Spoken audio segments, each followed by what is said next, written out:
Men Renato di Rubini, Rubini qirolligining birinchi shahzodasi. Shu ondan boshlab unashtiruvimizni bekor qilindi deb e'lon qilaman. Hammasi unashtiruvning kutilmaganda bekor qilinishidan boshlandi.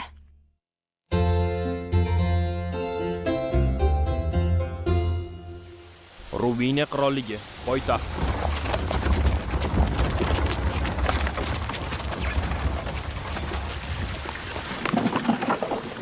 Annavaziya xonadonining aravasi yetib keldi.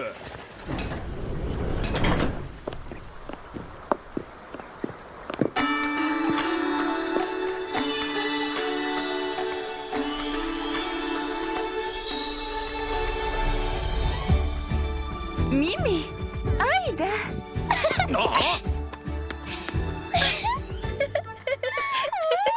Ko'rishmaganimizga ham ancha bo'ldi. Ko'rinishing yaxshi, Mimi. Menimcha 2 yil bo'ldi. Seni juda ham sog'indim. Yersik Ametis. Vasiyim bo'lishga rozi bo'lganingiz uchun katta rahmat.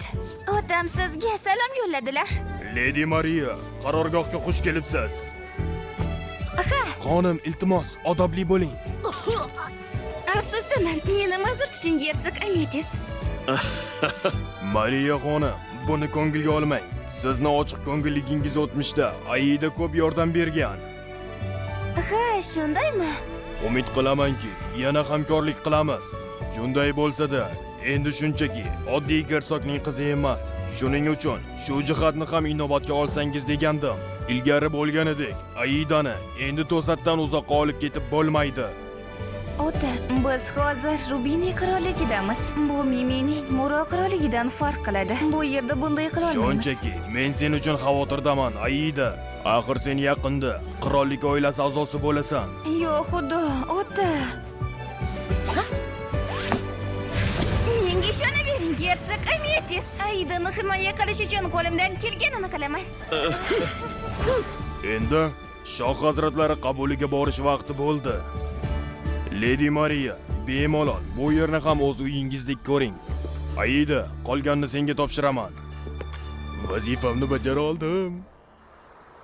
Adami boyagi gapi uchun uzr so'rayman, Mimi.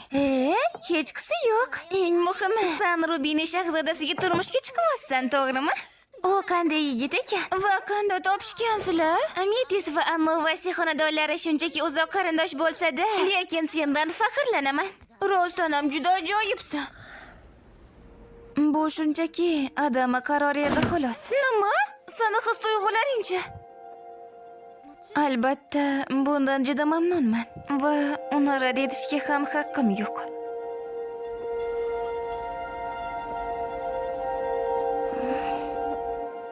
Bularni qo'ysin-chi. Qani, o'zing haqingda gapirib ber-chi, Mimi. Nega aynan shu akademiyaga o'tding? Oilangga nima bo'ladi? Ular rozi bo'lishdimi? Ayda, bularni barchasi mukammal juftni topish uchun edi. Mukammal juftni? O'ylashimcha, bu haqida senga yozgan xatimda aytganman. 1, 2, 3. Mimi xonim, Mimi xonim. Yangi yosh hojamiz tug'ildi. U o'g'il bola. O'g'ilmi?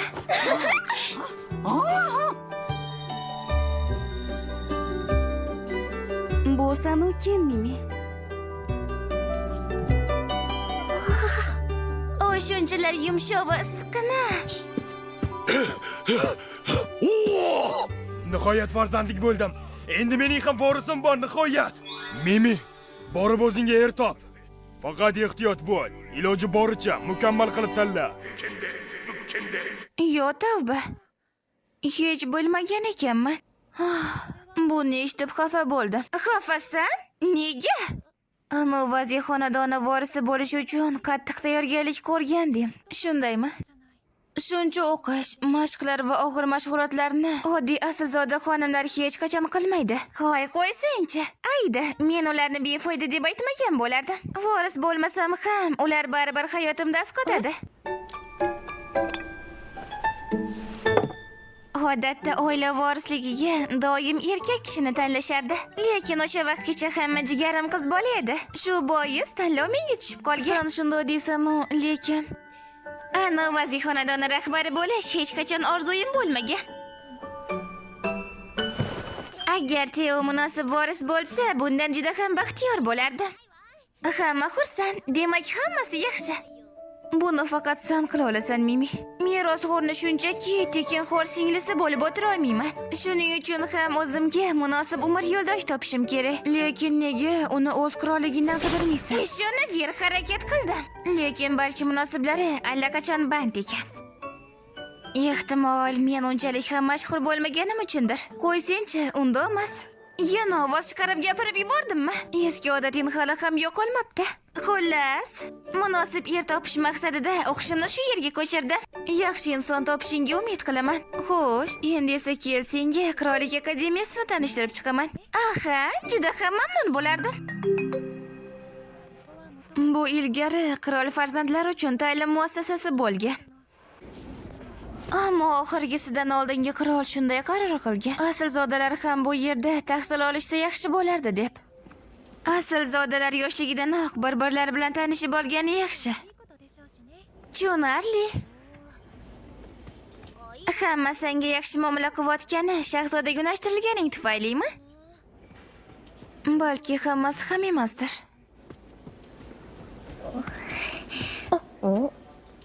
Salom Aida. Bu yangi kelgan talabami? Aha, shunday. Uni tanishtirishga ruxsat bering. Bu Mariya Annovasi. O'sha tanishganimdan xursandman. Mimi deb chaqiravering. Shahzoda Placido. Shahzoda? Demak, haligi hazrat oliylari. Meni shunchaki Placido deb chaqirishingizni istardim. Tushunarli. Demak siz Mimisiz. Tanishganimdan xursandman. Aida doim siz haqingizda gapirardi. Rostdanmi? Unga eng yaqin do'stim ekanligingni aytgandim. Siz Aida betob bo'lib sog'ayotganda tanishgan o'sha xonimsiz, to'g'rimi? Lekin eshitishimcha, Aida o'shanda o'g'il yoki qizligini ajrata olmay boshi qotgan ekan. Hazrat oliylari. Bu rost. O'shanda hali ko'ylak kiyishni ham bilmasdim. Rostini aytsam, hozir ham qiynalyapman. Mimi. Siz men kutganimdan ham ortiq ekansiz. Aidaning eng yaqin do'stisizda. Haligi o qadar bo'lmasam ham, Aida barcha xonimlar ichida eng yaxshisi. Shunaqami? Uni ilk bor uchratganimda Aida menga kashtan otgan edi. Hattoki tikanli qobig'i ham bor edi. Nima? Bo'lishi mumkin emas. Chunki siz meni och ko'z va mechkay deb haqorat qilganingiz uchun shunday qilganman. Unga 10 yildan oshdi-ku axir. Sizdan buni kutmagandim. Aidani tug'ilganidanoq mukammal va latofatli xonim bo'lgan deb o'ylardim. Ho, yetar.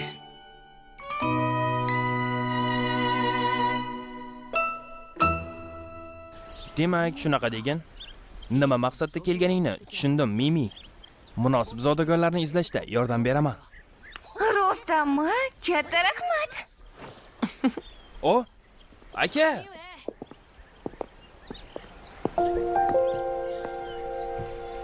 Meni eshitmadimi?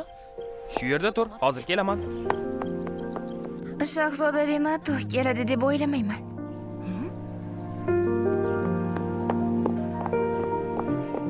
Afsuski, sizni akam bilan tanishtirmoqchi edim, lekin ketib qoldilar. Akam hozir band ekanlar. Tez orada u yana band bo'ladigandek tuyulyapti. Xullas, akam mendan ancha qobiliyatliroq. Ammo uning o'jar tomonlari ham bor. U o'ta talabchan va ishga mukkasidan ketgan. Men borib akamga yordam bera qolay. Xizmatkorlar ham ulgurmayapti. Yana ko'rishguncha, Mimi, Aida. Akademiya sayohati uchun shuni o'zi yetadimi? Ha, men tayyorman. Meni kechirasan.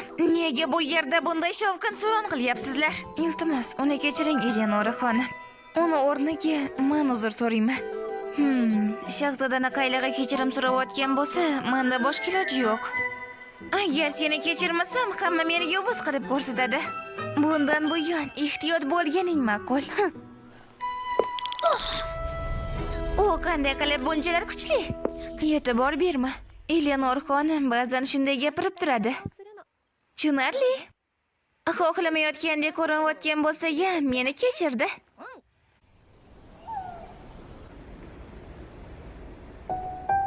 Aida shahzoda Placido bilan yaqin ko'rinadi, lekin u qaylig'i emas. Demak, u shahzodaning akasi shahzoda Rentaro gunashtirilgan, shundaymi? Lekin negadir u xursand ko'rinmayapti. O'zimga munosib turmush o'rtoq qidirishim kerak. Buning uchun harakat qilishim kerak. Mayli, bir gap bo'lar. Telegramdagi Meduza Dubbing kanaldan uzoqlashmanglar. Eng yangi qismlar faqat bizda. Ada, oyi, ahvollaringiz yaxshimi? Kelganimga ham 2 oy bo'pti. Menda hammasi joyida. Ayda menga juda ham yaxshi qaryapti va yangi do'stlar ham orttirdi. Kuningiz yaxshi o'tsin. Lady xonim, eshitishimcha Pandavislar xonadonida turayotgan ekansiz. Anovatchi xonim, bugun boshmisiz? Antgecher xonim, Aida qayerda?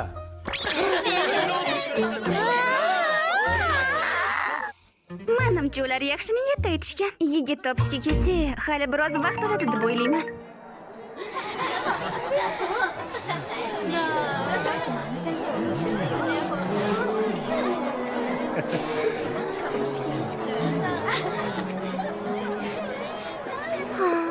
Hey, Mimi-chan. Ha? Janob oliylari. Aida qani? U siz bilan emasmi? Kechagi oqshomdan beri biroz isitmasi bor edi. Shuning uchun afsuski, u ba'zimda qatnasha olmaydi. Tushunarli, bu tashvishlanarli. Shundaymi? U haqida qayg'urishingizni bilgandim. Albatta qayg'uraman-da. Haligi Lady Maria Annavasi, men Placido di Rubini bilan raqsga tushasizmi? lekin men hali raqsga tushishni bilmayman. Sizga xalal berib qo'yishim aniq. Xavotirlanmang. Muhimi, ko'nglingiz yozilsin, Mimi-chan.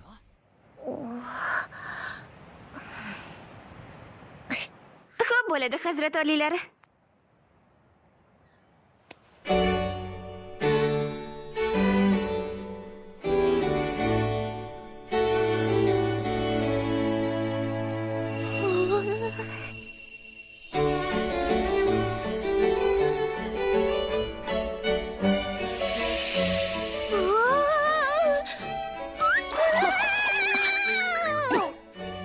Mana shu bo'lsa kerak.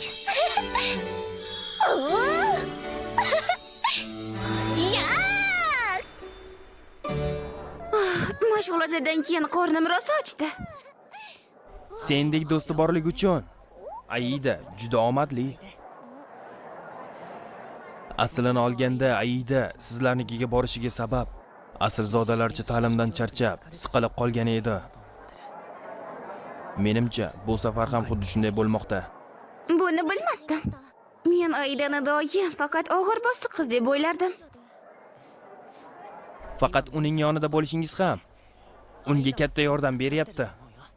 Albatta, Aidani himoya qilish uchun har narsaga tayyorman. Buni eshitish yoqimli.